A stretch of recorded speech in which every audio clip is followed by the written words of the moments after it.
तर शेतकरी मित्रांनो, मी कृषी सल्लागार चंद्रकांत पाटील नागळ, मोबाईल नंबर 8830616101। आज आपण कांदा या पिकावरती चर्चा करणार आहोत।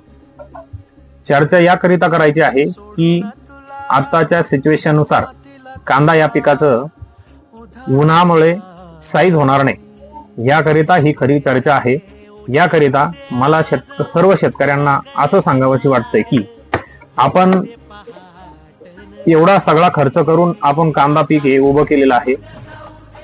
भाव असो या नसो, आपल्याला पीक केलेलं आहे तर ते पीक चांगलं आणणं हे आपलं काम आहे। अचानक भाव जर वाढले तर आपल्याकडे जर पीकच नसेल तर मग आपण त्या भावामध्ये त्या कांद्याला विकू पण शकत नाही। त्याकरिता आपण लेटचे जे लावलेले कांदे आहे हे उन्हामुळे साईज होणार नाही, हे तुम्हाला पण माहिती आहे, मला पण माहिती आहे। तरी पण जर आपण या कांदा पिकावरती उन्हाने साईज होणार नाही म्हणून जर आपण हतबल होणार असेल तर त्याकरिता मी एक आपणास सल्ला देत आहो की आपण जे लेटचे कांदे आहे किंवा आगत जे कांदे आहे या कांद्याच्या पिकासाठी आपण एक स्प्रे घेतला पाहिजे की ज्या स्प्रे मध्ये कांदा हा हाईटनी वाढणार आहे, पंजावरती येणार आहे आणि जिथं पंजा होऊन दांड्याची साईज होत नाही त्या ठिकाणी दांड्याची साईज होऊन जर दांड्याची साईज झाली तरच आपल्या कांद्याची खाली साईज होईल, अन्यथा आपली साईज कांद्याची साईज होणार नाही। त्याकरिता मी आपणास एक स्प्रे सजेस्ट करत आहे।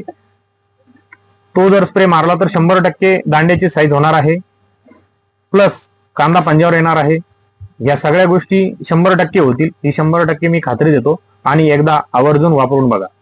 मी प्रेरणा केमिकलचे परफेक्ट ऑल क्रॉप हे जे प्रोडक्ट आहे, हे ह्या प्रोडक्ट मध्ये मिक्स मायक्रोन्यूटन प्लस कल्टर 20% आणि मॉलिब्डेनम 10% आहे। याने काय होतं, आपल्या दांड्याची साईज होते।